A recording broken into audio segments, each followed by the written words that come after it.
Hi and welcome back to the next episode of the Silverstone Museum podcast, and I'm delighted to say we are joined by our first ever special guest.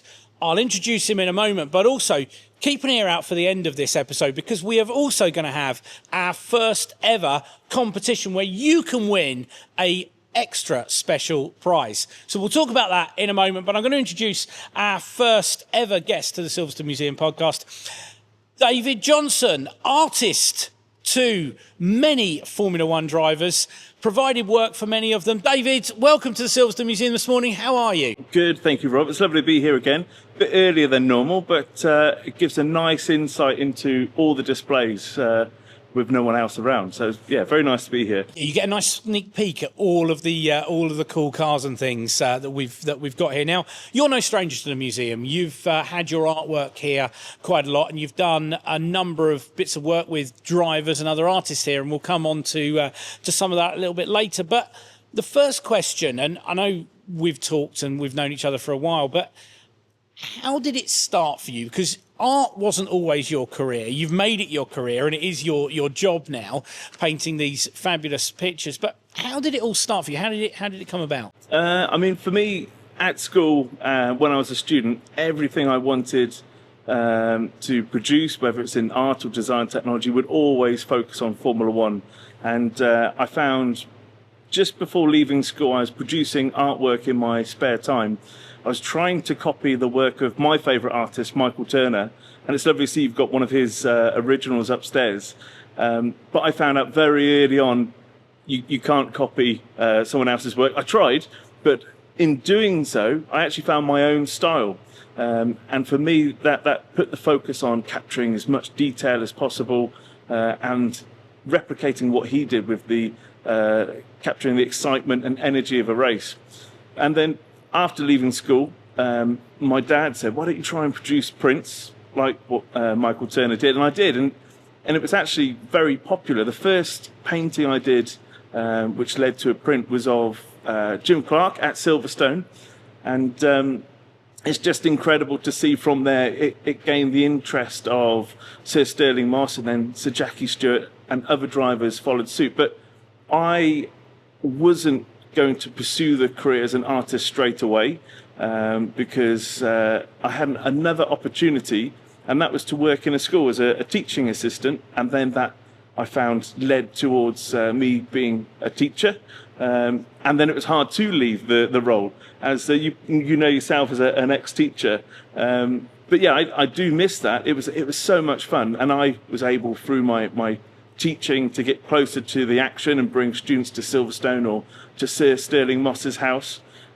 Sir Stirling Moss's house? Yeah. No, you just dropped that in. How was that? So, because I'd worked with Sir Stirling on a couple of projects, I just thought, actually, let's give it a go. So I asked him, can I bring some students along? It ended up being 70, and it was great. I think we went to the Renault shop first, then round to Hyde Park Corner to meet Sir Stirling at his house, and then on to the Design Museum. What a day. Not many students had heard of Sir Stirling Moss, but he was incredible. He opened up his garage. We looked at it was a one-seater called the Twizy, and the door from there went onto his office. That's not the car you'd expect Sir Stirling Moss to. You'd expect some classic Mercedes or something, wouldn't you? A Renault Twizy, yeah. Not necessarily what you'd expect. The number plate gave it away, though, with, I think it was SM7. So you knew it was definitely his. But yeah, it was great. He signed pictures for everyone, and that was a magical day, really. But for me, I was fully focused on the job. And I remember turning around at one point, seeing students holding the steering wheel that Stirling had in the famous accident. Goodwood. Yeah. Led to a disastrous end. It led to the end of his professional racing career, really. I know he went back and did demonstration races and other things, but that was the end of his professional racing career, wasn't it? So you were in teaching. You then made a jump to doing art professionally. How did that come about? How did you know? Because that's quite a brave thing to do, isn't it? To suddenly step away from what would seem to be a regular income to not being a regular income. How did that come about? How that must have been a brave thing to do. So I was producing fine artwork at the time, and there was a few moments where I was producing this artwork and actually selling it really cheaply, and it was kind of devaluing the product, because the amount of time spent producing these pieces, it would be over a month to create one painting. So in terms of creating a business, it wasn't a great business plan. And then I actually decided to make the jump to the palette knife, and it was amazing. It gave me so much freedom, and I was developing my skills. It captured the energy, which is what I wanted to do with the fine art. And then I found opportunities came to me. For example, my first exhibition, I think it was 2018, at the British Grand Prix, I was asked to live paint and hold an exhibition, and that was the turning point for me. Where did you hold that one? So that was behind Beckett's, and I remember, because obviously I was teaching, I didn't have any infrastructure in terms of what to use to display the artwork. I raided the skips at the school and used these old dinner tables as plinths for these stands, putting my design technology skills in practice. And interestingly, from that first exhibition, it gained the interest of the Australian Grand Prix organisers. And then little did I know, about 7-8 years later, that would lead to them contacting me again. We'll jump onto that in a minute, but I do want to ask you something, because to the uninitiated, people who don't necessarily know much about art, you've said you were doing fine art and you've moved to the palette knife. Is that actually painting with a blade instead of a brush then? I mean, how does that work? Yeah, so it's like a tiny trowel. But with that, what I like is I feel more like a sculptor, because you apply the paint into the area. And then I won't go too technical and too boring. Please don't go too technical, yeah. But, when you smooth the paint and then push it in position, I cut it into shape, scrape away the excess, and then you're left with this block of paint. And then I just build layer upon layer. So the process is quite mesmerizing to watch. But yeah, very slow. And interestingly, as I've got better with my skills, I've got slower, because I want to capture every detail. Yeah. But as I say, with the palette knife, it opened so many doors, and it made the decision: do I want to stay in teaching or try this? And I was actually asked to go to the Monaco Grand Prix, and I'd been teaching for about 14, 15 years, and I said to the head teacher at the time, "Is it okay to get cover?" And he said, "Unfortunately, we can't." And I thought, okay, this is it. It's that moment, isn't it? That's so. We'll come on to kind of how some of your art has changed, because I've noticed looking at your art over the last few years, and we've got up in the office here. We've got some of your earlier work, and then you've got some of your things that are down in the shop and things. And I know, we've talked about my kitchen wall before, and we'll probably come on to that at another time. The art there. It seems to have changed. You've got different aspects of the car that you've changed. You've got you're doing more where you're kind of looking from the top of the car down, and you've got more. Is that about the detail? Is it about conveying the motion? Is there a reason why you've kind of changed, or the things have developed a little bit? I mean, for me, I am a really sad Formula One fan, where I just love everything about it, and I suppose it's my design and technology background, but I love to see the shapes of the designs, the liveries. So for me, it's about capturing every element of that, which will just pop on the canvas. So, for example, there's a Carlos Sainz painting where it's looking down on the car. From that perspective, it allowed me to cover everything, even the chili on the back of his helmet. And I know with a painting, it's not complete unless I've captured everything. Some images that I work from, there's a very high contrast. So if you lower that, it will reveal more of the design of the barge boards and things like this, which you wouldn't really see in the painting. But as I say, I want to make sure everything's covered. So if you've purchased an original, at certain times of day, you'll notice these things will reflect the light, and then you'll notice them later on. So yeah, that's what determines me to capture a new image. It's what elements haven't I covered, what's going to be eye-catching, and also showing the driver at work. I like to see as much of the helmet as possible. I remember when the halos came in. Yeah, did that make it more difficult? It did, because it will cover a lot of the top surface of the helmet, which is where the driver's helmets are allowed to kind of show their flourish their skills, the designers. And I've been lucky enough to attempt to have a go myself for a few drivers. So yeah, you want to make sure that's in focus. I want to come on to that. I must say, just before we do that, Carlos Sainz is it's been one of my favourite images of yours that you've painted for a long time, and it's a cracking image. And if you haven't seen it, they're available on your website, aren't they, to look at? And the Carlos Sainz one is great. You mentioned you've worked with a number of drivers. Now, I could list them here, but I'm going to get you to go through them, or at least some of them. Who have been the highlight drivers that you've worked with in the last 4 or 5 years or so? Because the list is kind of ever growing, and there's been some quite cool stories around them. Yeah, there is a lot now. It's incredible, really, because as I say, before becoming a full-time artist, I would try and get as close to the action as possible, whether or not it's queuing up to get a book signed or at a fence at the circuit to get a glimpse and get a piece of paper signed. So for me to work with a driver and get prints signed to a limited run is very special. But the first one is one of my favourites, and that was with Sir Stirling, and that was through sending a letter to his house, because it was quite easy to get hold of his address and his phone number as well, incredibly enough. Okay. It's, in the phone book. So with Sir Stirling, I sent a letter off saying, would he be interested? Could we talk about it? And then within the week, I had an envelope back with SM on the reverse side of the envelope. Real shaking moment. That was very special, and had his phone number to his kitchen. And then from there, going to his house for the first time, push the buzzer, and then you hear his voice. I know it's going to happen, but for it to actually happen is incredible. It's very magical.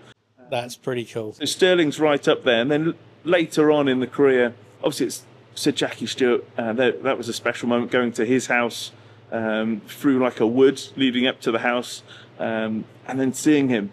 As I say, these are drivers I queued up to get book signed, so it was incredible. But today, I suppose. But what did Sir Jackie think of your work? Because I know he's not someone who holds back with his opinions, having spoken to him a couple of times. He was very good. Yeah, I don't know if it's him being kind, but no, he's always been very complimentary of my work, and even so, he wrote a piece about my artwork, which was on display here. So I'm very grateful to Sir Jackie and what he's pushed towards my career. And then later in my career, I've worked with the likes of Lando Norris. Right, so we're going to pause you there, because I know there's some quite amusing stories, but Lando, doesn't he have something like 700 bits of your work? And he's isn't his entire flat in Monaco wallpapered with your artwork? There's a lot. I think the last time I checked, it's about 16, but he's had a few more pieces. Of your paintings. Yeah, so I've heard his dad's got quite a few of them as well at the house in Glastonbury. But yeah, there's a great video on YouTube where you get to look around Lando's place. I think it's when YouTubers train with Lando through Quadrant for a day. And it's like, oh, that's mine. So it's great being able to see these actually at his home. But Lando's been very supportive. And what I like about Lando is that he'll just say, do what you want, freestyle it. So he puts a lot of the direction of the artwork in my hands, which is great. And there's other drivers which are the opposite. So, for example, George Russell, he's had about 5 or 6. But actually, it's quite calming when drivers are very specific with backgrounds and shapes. I must say, George I happened to kind of, it sounds bizarre, bump into him at the BRDC, and he loved that new painting you've done with him and Lando, and he loved the fact that he was slightly ahead of Lando in the print. He absolutely loved that one. Yeah, so It was meant to be one where they look side by side, a little bit like my Lewis and Max one, but yeah, I think I might have George slightly ahead. It does a fraction, but Audience to decide. Absolutely. Now, with the BRDC, one of the highlights, and I think it's a highlight from what I've seen, is you've done some pretty special work at the BRDC Clubhouse this year, which people that are coming to the British Grand Prix and at Silverstone for any event are going to get a chance to see. Tell us about what you've done for the BRDC in the last couple of months. Yeah, so I was asked to create a painting of Jim Clark, and it was to be displayed on the side of the new Jim Clark grandstand, which was a tribute to... How did that go initially, that painting, David? Oh, it was quite stressful, only because, I mean, the width of the grandstand was about 16 metres long, so knowing what I put on canvas, say the size of your hand, is going to be enlarged to on a great scale. But yeah, that was quite stressful, knowing this, and it had to be right. I think I put maybe too much pressure on myself. So yeah, I triple checked. Yeah, just went on and on. So it had to be spot on. But normally a painting like that would take about a month and a half. And that was condensed down to about 12 days. So I really didn't leave the studio much that week. But the final result, it was. I held back the emotions. That's good. Kept myself in check on the unveiling day when Sir Jackie and DC and the Duke of Kent were there. So it was a very special moment to see that, and I'm just amazed the quality of the printing. This painting that's about 1.5 meters to that scale, it shows everything, and I can't quite believe that. So yeah, I'm very proud of this piece. It does look superb, and if you're here at Silverstone for any of the race meetings at all, and you get over to the BRDC Grandstand, which is now called the Jim Clark Stand, isn't it? They've renamed it. Your artwork there just looks phenomenal, and it's like you say, it's huge. You got the picture of Jim Clark, you got the car as well, him in the Lotus, and it does look absolutely stunning. Yeah, you must be very proud. Yeah, and it's funny, when I was leading up to commencing that piece, I was putting it off a bit because it's a face. I know they can be quite tricky. And then I was watching Drive to Survive, and there was an onboard piece with Lando passing that grandstand. I thought, okay, I need to get on with this now. But yeah, very pleased with the outcome. Your work has actually appeared in Drive to Survive, though, hasn't it? Yeah, a few times. So I think the first time was with Yuki, who's been here, isn't he? Well, didn't he sign that print you gave him, or the picture you gave him? He signed it here, didn't he? Yeah, that was great fun. But yeah, Yuki in Drive to Survive, it was on his floor, unfortunately, but neatly displayed. Yeah. Neatly on his floor. Yeah. That was when he was with Liam Lawson as well. So yeah, it's just nice to think about the draw. We like to talk about Liam Lawson here on the show. Yeah. Yeah, but it's great when drivers talk about the artwork as well, and then it leads to future commissions. Now, are you able to tell people the story of how a team principal nearly got injured by one of your pieces of artwork? Oh yeah, I mean that was probably more your fault, to be honest, Rob. I think I don't know how it was your artwork. It was, yeah. So on one of the handovers with Lando, it was asked by his manager Mark if I could go over to the motorhome in the paddock, and I needed help because there was quite a lot to carry, and that's. You didn't have a golf buggy either, and I did have. Yeah, absolutely. Yeah. So we went over there, and I think we were preparing the table, and I think Rob had placed this table against the wall, not knowing, obviously, that it was a door. It was very McLaren-esque. It was very glass slidey door, wasn't it? Yeah. And that's when we had the team principal come out, trip over pretty much, and and nearly get injured. And then Zach Brown asked if he'd pay for the damage to your painting, didn't he? He was trying to get you an extra few quid. That was good of him. It led to another commission from Zach later on. There you go. You can't complain, can you? You can't complain. Injuring a team principal at McLaren and British Grand Prix making a few quid. Now we will talk about the British Grand Prix and some other special work you're doing at a later podcast nearer to the British Grand Prix. But one thing I do want to cover, because you've said you love Formula One, and people on the listening to this love to hear about it. The season so far. it's been a bit Marmite. It's been, some people are loving the new regs, some aren't. Some people are loving, the Mercedes being at the front, some aren't.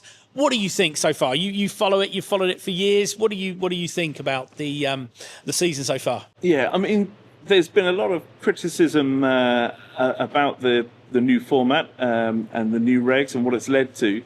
I think it's really spiced up the racing. I mean, the starting grid isn't the same as the finishing result, so it's doing its job. And there's more overtakes, for example, but it really has I think it's put a lot more pressure on the drivers. They're struggling. It's not how they would race, and that's why a lot are kicking up a bit of a fuss. But I think it's been very exciting. Do you not think they're kicking up a fuss, though, just because, like Max, let's face it, let's put some names to this. I know you've got to be quite careful because you could be working with these guys in the future, but Max is kicking up a bit of a fuss. If the Red Bull was right at the front of the field, maybe that wouldn't be so. And in Miami, all of a sudden he wasn't moaning so much because that car was that little bit more competitive. Yeah. One thing I would say is, if it is in terms of safety, like with Ollie, that's where it is a turning point, because that was quite scary and unavoidable as well on a corner. But in terms of the racing, it's interesting to see with the increased power as well and the longevity of that before the clipping, what that actually resulted to. Street circuit, essentially. So I'm excited to see what would happen on circuit like here at Silverstone. I think it would lead to a different result, similar to Japan, though, with the clipping being an issue. But hey, what do I know? I'm just an artist. Yeah, that's just passing the buck. But you've got, you're right in that we've had Suzuka and China, which are kind of the traditional circuits. But then there has been, since we've had that shutdown enforced by the conflict in the Middle East, meaning there was that gap. We've then come back to Miami, which is a little. We said on an episode recently that there was a little bit of a false circuit, wasn't it? It's not a kind of semi-street circuit, and it is going to be more interesting when we get into the heartland of Europe, when we get to Silverstone, Spa, Barcelona, Monza, all of those type of circuits, to see what's going to happen, because they've changed that regulations. They've changed the way in which the super clipping works, and the fact there is a maximum point. So hopefully we won't have those awful incidents that Ollie Behrman had at the Japanese Grand Prix. But a lot of teams are going through their upgrade cycle.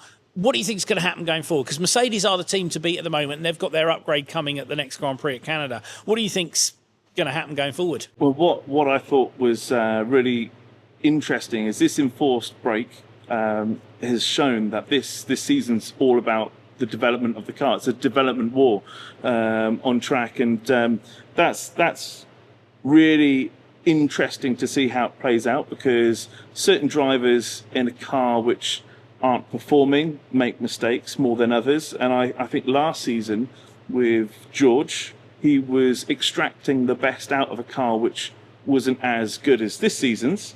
So I do feel as other cars get quicker, and I kind of feel with Kimi, yes, in the right car he's incredible, but I do feel when they're on catch-up mode, George will come into his own and really put in the performance needed. This weekend in Miami, it was maybe a one-off. It's always been that circuit for him which he's struggled. I talked about it before, but Toto has made comments in the past about that sometimes George needs everything to be right, a bit like Sebastian Vettel.